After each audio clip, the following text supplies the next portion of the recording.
Баршаңызға қайырлы күн достар. Бүгін сіздерге өте жұмсақ әрі барлықтарыңыздың сүйіп жейтін булочкаларыңыз синнабонның рецептісін ұсынамын.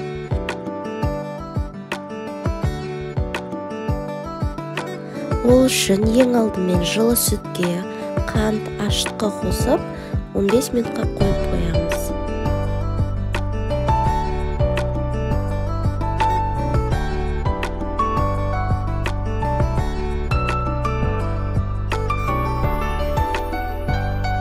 Апара дайын болғаннан кейін оның үстіне тұз, 2 жұмыртқа қосып, жақсылап араластырамыз. Оның жартысын қосып, жақсылап араластырып, үстінен жұмсақ бөлме температурасындағы майды қосып, жұмсақ қамыр етіп илейміз.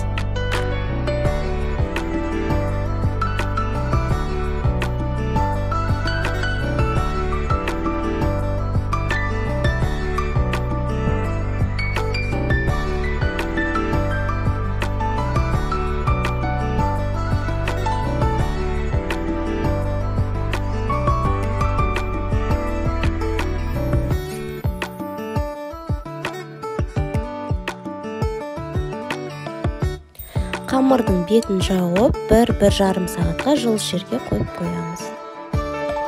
Булочканың салмасын дайындап аламыз. Ол үшін сары майға қант, корица қосып, араластырып аламыз.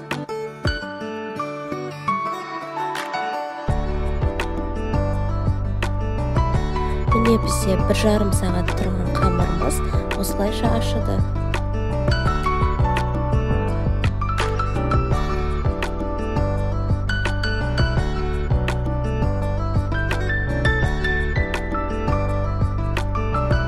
Қамырды алып, кішкене илеп, оны жаямыз. Бірақ та қамырды қатты жұқа етіп жайып жібермеңіздер.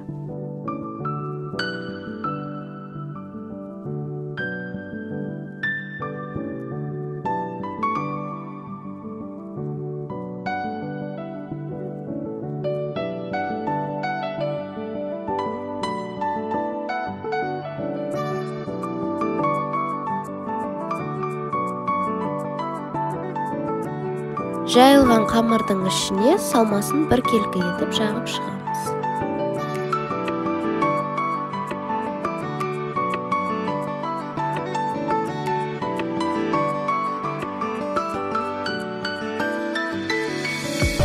Дәл осылайша дөңгелектетіп орап, шеттерін біріктіріп шығамыз.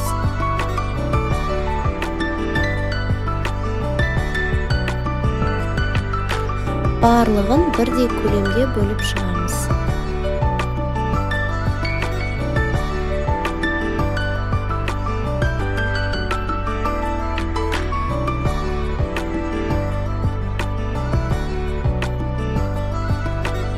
Менде 11 бөлік шықты, мен оны 2-ге бөліп пісіріп алдым.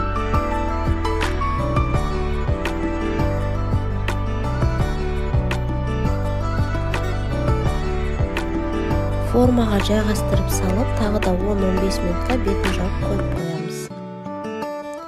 Булочкаларды қызып тұрған пеште 180 градуста 25 минут шамасында пісіреміз.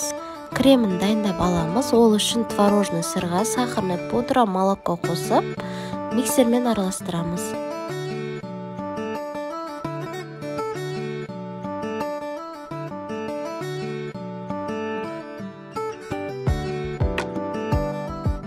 Осындай 1 келкі массада әдемі крем болып шығуы керек. Булочкаларымыз дайын, оның үстіне кремді ыстық кезінде жағу керек. Сонда крем еріп, өте әдемі дәм шығады.